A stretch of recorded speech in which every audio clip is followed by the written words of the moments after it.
All right, let's dive deep today in some serious mind hacking. Ooh, I like that. Yeah, with Shubham Kumar Singh's book, You Become What You Think. I've heard good things. We're talking about all the good stuff, happiness, mindfulness, habits, all the things that help you become like the best version of yourself, you know? Like level up your brain. Yeah, are you ready to upgrade your thinking? I am so ready. Let's do it. And from what I've seen, Singh really doesn't hold back. Not at all, no. Blends like ancient wisdom with modern psychology. Interesting. And it's insightful, but also very practical. I like that, practical. Yeah, and one thing that I thought was really interesting was this idea of clinging to like a painful past event is like throwing a second dart at yourself. Ooh, that's a good one. Ouch, right. So tell me about this second dart concept. Oh, it's so powerful. Like the first dart is like that initial pain, whatever life throws at you. It could be a breakup, job loss, family trouble. But the second dart, that's the one we throw at ourselves. Oh, okay. It's the replaying it over and over. Yeah, yeah. Shoulda, woulda, couldas. The what ifs, yeah. The self-criticism, like that's the dart we throw. That makes total sense. And I can see how that applies to so many situations. For sure. I know, I'm guilty of throwing the second dart all the time. Me too. Just dwelling on things I can't change. I know. It's like, what's the point? Right. Yeah, exactly. So, go ahead. Singh connects this to Stoicism. Have you heard of that philosophy? Yeah. It's all about accepting what you can't control. Okay.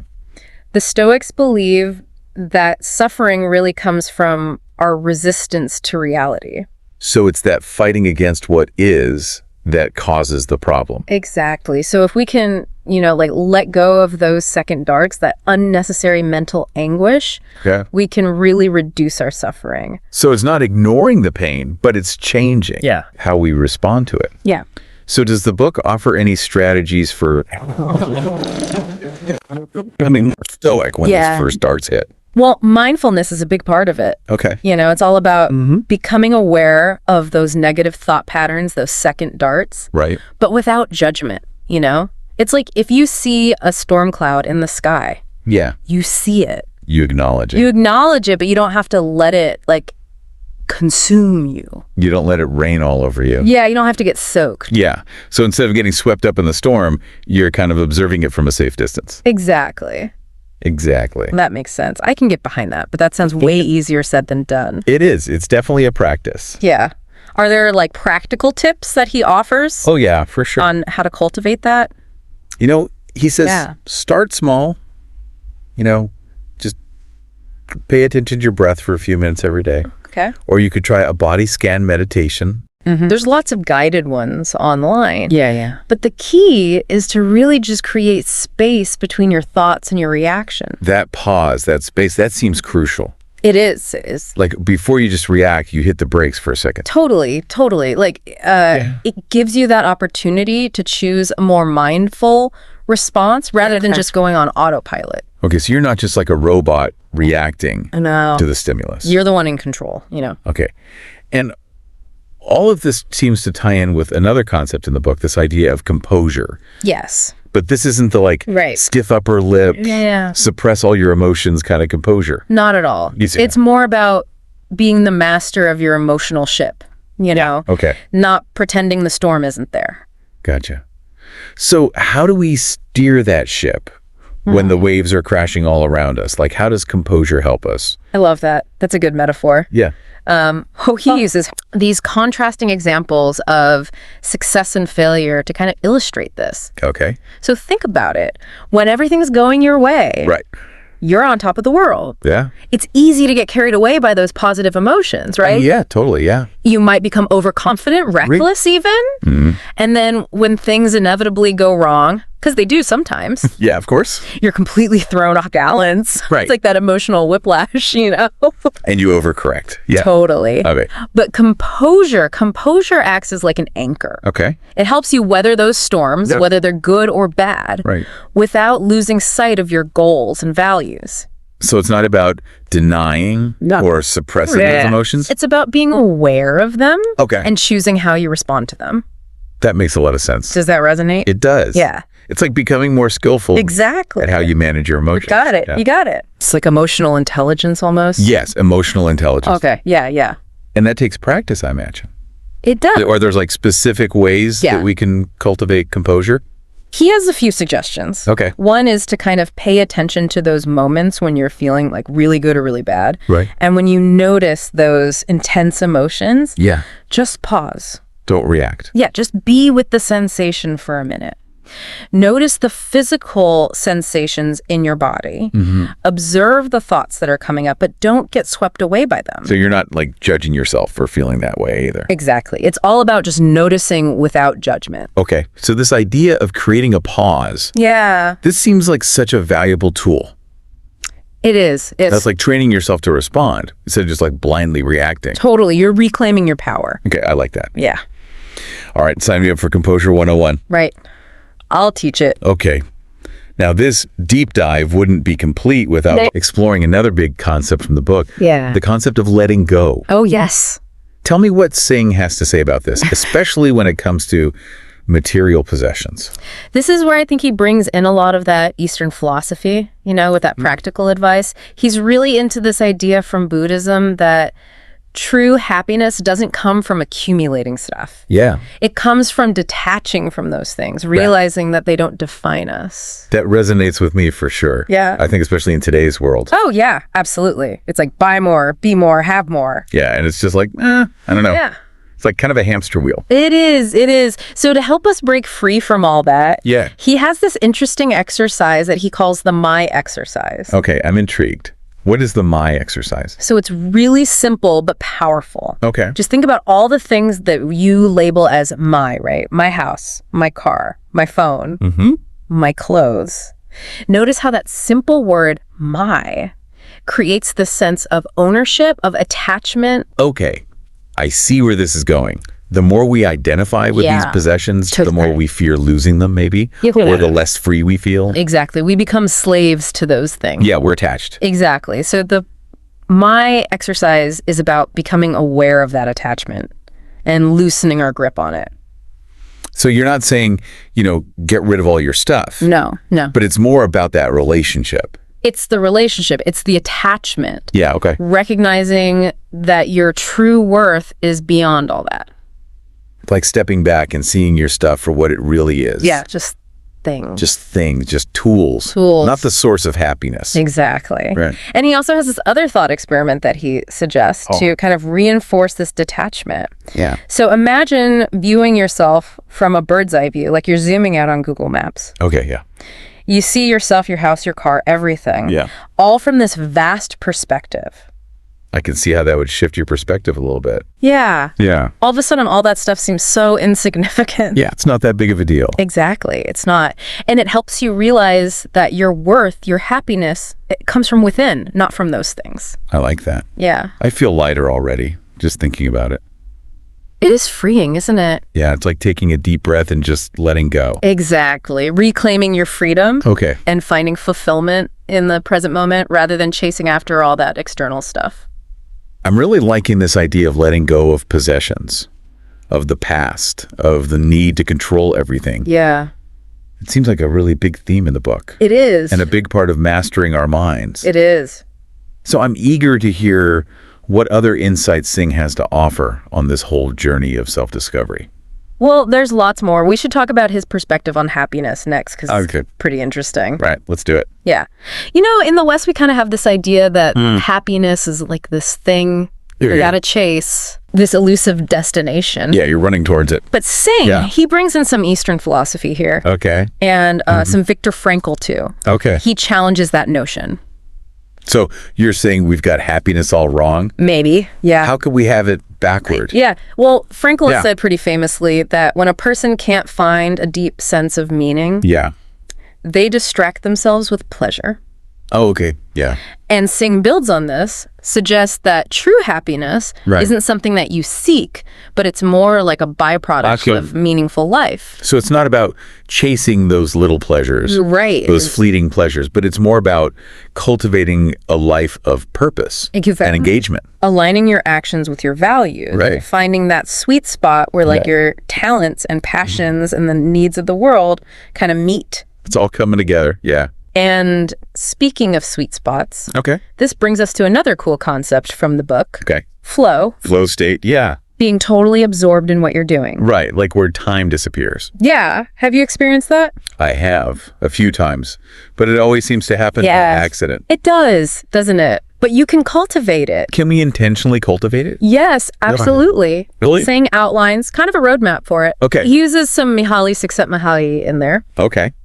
So the first thing is you got to identify activities that really captivate you, things you would do just for the joy of it. Right. So things you're intrinsically motivated to do. Yeah, exactly. Not because you're getting paid, but just because you love it. Even if no one was watching, you'd still be doing it. Right. So it's like finding those things that resonate with your core values and passions, things you love. Exactly. Okay. And then the second key to flow is finding the right level of challenge. Okay, so it's got to be challenging enough to keep you engaged. It can't be too easy, right? But not too hard, right? Too easy, you get bored. Yeah, you check out. Yeah, too hard. You get frustrated. And you get frustrated. So it's like that Goldilocks zone. It is. Too hot, not too cold. You got it. So when your skills are matched to the demands of the task, that's when the magic happens. That's when the flow happens. Yeah. I love how this connects back to that idea of meaning. I know. It's all connected, isn't it? And purpose. Yeah. It's not about being busy. It's about finding those things that light you up. Yeah. And then challenging yourself within that. It doesn't have to be something big and fancy either. Right. It could be anything. It could be gardening. Yeah. It could be playing music. Or coding, playing music. Yeah. Anything. Yeah. It's really just finding the thing that sparks that joy. Yeah. Whatever sparks your curiosity. Okay. This is giving me a whole new perspective on how I'm spending my time. So me too. Maybe I should be doing some different things. Yeah. Okay. Well, speaking of using our time effectively. Right. I know the book also delves into the power of habits. Yes. What are some of the key insights there? So he really emphasizes that small changes done consistently over time lead to big results. Yeah, that makes sense. He cites James Clear. Okay. And his work on the habit loop. The habit loop, yeah. It explains how habits are formed. Right. So you have a cue, then a craving, a response, and then a reward. So, for example, if you're trying to break a bad habit, like mindlessly checking your phone, you could start by becoming aware of those cues. Yes. Right, like what triggers you to check your phone? What's that cue? Is it boredom, stress? Right, yeah. Or is it just seeing the notification? Yeah, or just seeing that little light. Yeah, okay. It's like Pavlov's dog. Right, so awareness is the first step. It is, it is. Okay. And then you can start to maybe interrupt that loop. Yeah, you got to interrupt it. So maybe you replace it with a healthier habit. Okay, yeah. Like going for a walk instead. Going for a walk, taking a few deep breaths, something like that. So understanding that habit loop can be... Oh, it's so powerful. Yeah, it's like the key to breaking bad habits and forming new ones. Absolutely. And he's really big on this idea of 1% better every day. I like that. So you're not trying to do these big drastic changes. It's just these tiny little incremental... Just little by little. ...improvements, but over time, it makes a huge difference. I love that. It's like celebrating those small wins. Yeah, celebrate those wins. Recognizing that consistency is key. Is more important than intensity. Yes. Yeah, I like that. And he highlights one habit in particular that can really set you up for success. What is that? A morning routine. The morning routine. Okay. Have you heard of the 20-20-20 formula? I have not. Tell me about it. Okay, so this is from Robin Sharma. And it's basically 3 20-minute blocks. Okay. So the first 20 minutes is all about movement. So get your heart rate up? Yeah, get that heart rate up. It could be a brisk walk, a run, yoga, whatever. Okay. The important thing is you're moving your body. So get the blood flowing. Get the blood flowing, yeah. And it releases BDNF. What's BDNF? Brain-derived neurotrophic factor. It's like fertilizer for your brain cells. So that morning workout is not just good for my body. No. It's good for my brain too. It's good for your brain. That's great to know. All right, what about the next 20 minutes? So that's for reflection and meditation. So quiet contemplation. Yeah, you could journal, practice gratitude. Yeah. Maybe just sit in stillness and observe your breath. Okay, so you're starting the day centered, grounded. Centered, grounded, clear-headed. I like it. Yeah. All right, and the final 20 minutes? That's for learning. Okay. So you could read something inspiring. Okay. Listen to a podcast. Yeah. Maybe learn a new skill. So you're feeding your mind. Yeah, feed your mind. Expand your horizons. Okay. This sounds like a great morning routine. I know. It sets you up for a good day. I could get behind this. Yeah. Yeah, I like it. And Singh also connects this routine to the importance of sleep. Yes, he does. He's a big believer in sleep. Okay. He emphasizes getting enough rest because it's foundational for everything. So it's like charging your battery? It is. So you can actually show up? So you can show up for your 20-20-20. For your 20-20-20. Okay, it all comes full circle. It does. It's holistic, you know? Sleep well, exercise, reflect, learn. I love it. It's like a whole approach to mastering your mind in your day. It is. And, you know, he also talks about how to build momentum and overcome resistance. Yeah, because that's a big part of it. Yeah. Like sometimes you get stuck. You do. Yeah. So what does he say about that? He suggests sometimes strategically cheating on your routine. Cheating on your routine.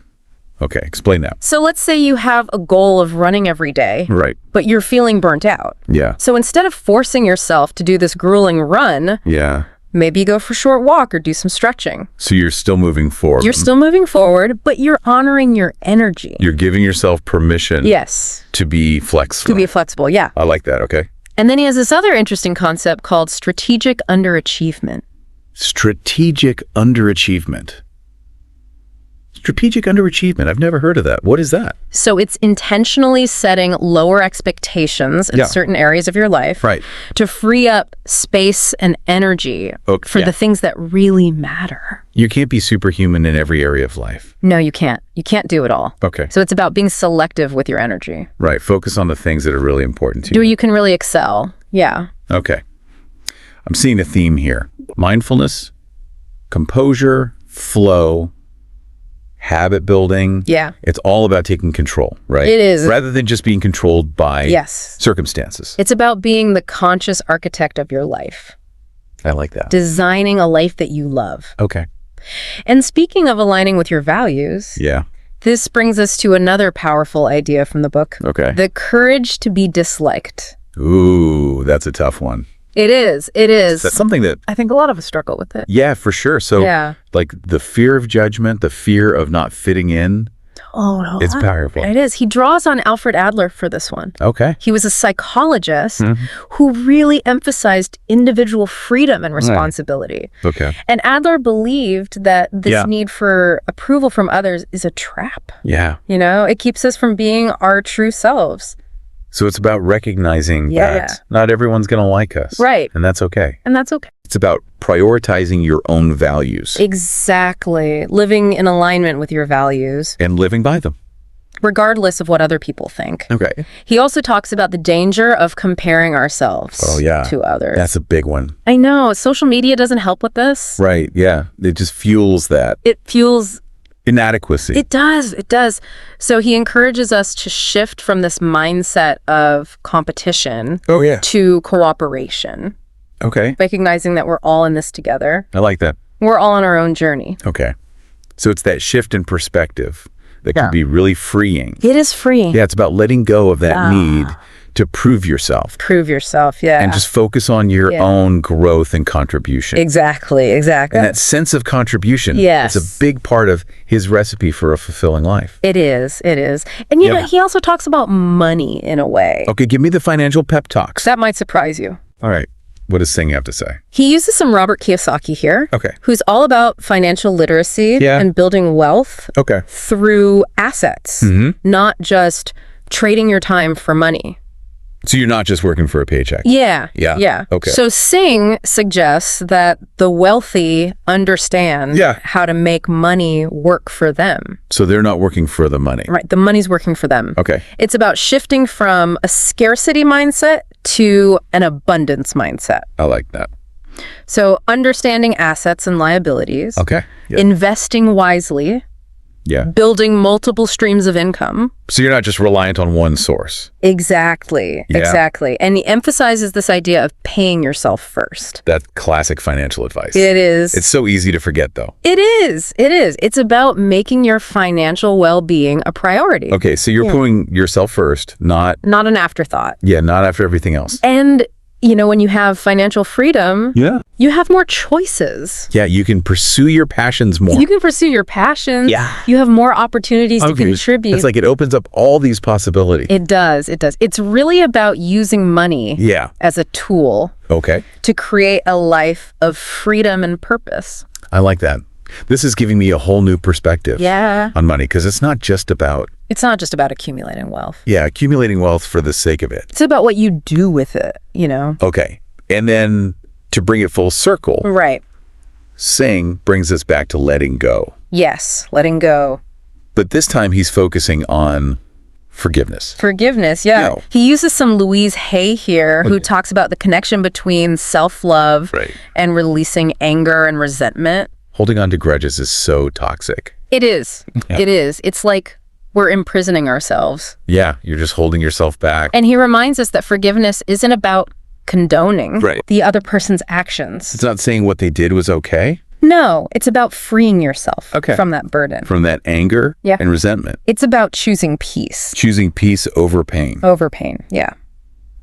So it sounds like forgiveness is ultimately an act of self-compassion. It is. It is. It's about recognizing that we're all human. Yeah. We all make mistakes. We all make mistakes. And we all deserve a chance to heal. We do. And move forward. Yes. This has been incredible. I feel like I've been given a whole new toolkit for navigating life's challenges and creating a more fulfilling experience. Singh's book is really a treasure trove of wisdom. It is. Yeah. So before we wrap up, I'd love to just recap a few takeaways that really resonated with me. Okay, let's do it.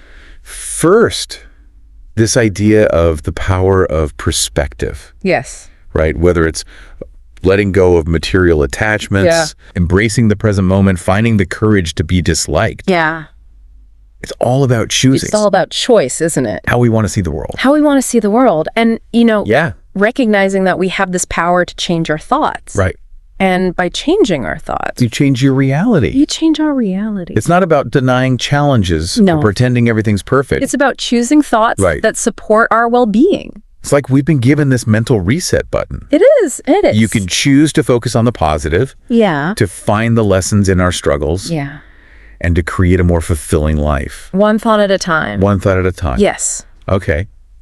This has been a really incredible deep dive. It has. Thank you so much for sharing your expertise and insights. My pleasure. It's been so fun.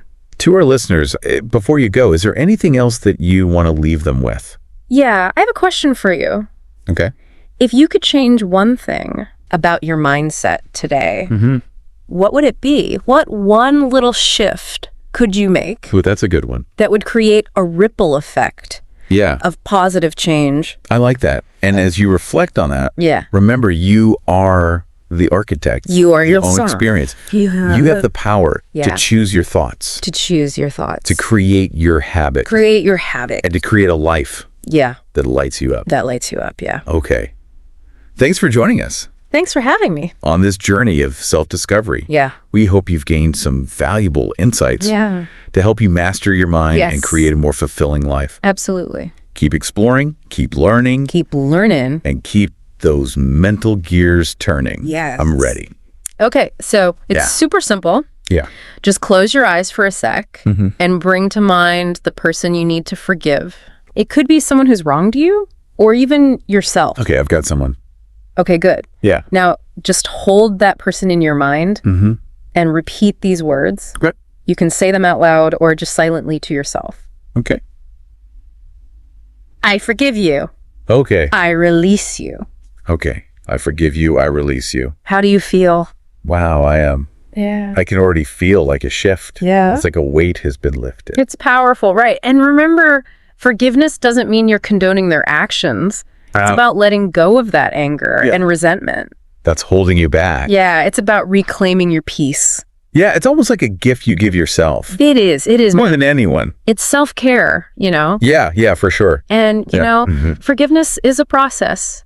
It might take time. You might need to repeat this several times. Yeah. But each time, it'll get a little easier. Yeah. Okay. This has been incredible. I know, right? So many eye-opening insights and practical tools. It's a good book. I really feel like I have this whole new toolkit now for navigating life and creating a more fulfilling experience. Me too. It's been great. It's been so fun chatting with you. Before we wrap up, I want to recap just a few key takeaways that really resonated with me. Okay. This whole idea of the power of perspective. Yes. Whether it's letting go of those material possessions or embracing the present moment, finding the courage to be disliked. Yeah.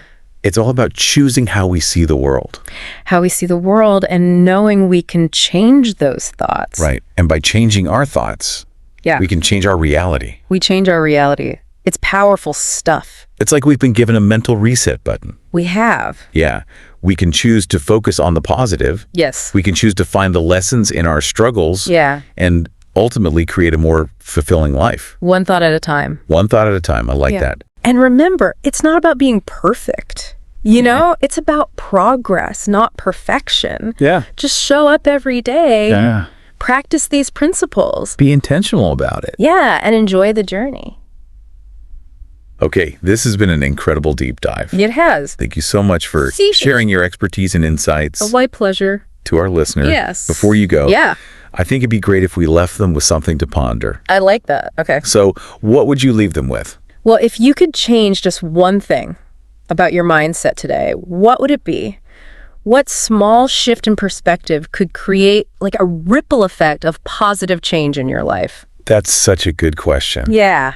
Yeah, and as you reflect on that, just remember, you're the architect of your own experience. Yes, you are. You have the power to choose your thoughts. To choose your thoughts? To create those healthy habits and to create a life that truly lights you up. That lights you up, yeah. Okay, well, thanks for joining us today. Thanks for having me. On this journey of self-discovery. Yeah. I hope you've learned something new. I hope so. That will help you master your mind. Yes. And create a more fulfilling life. Absolutely. Keep exploring, keep learning, and keep those mental gears turning. Keep learning. All right, we'll see you next time. Bye.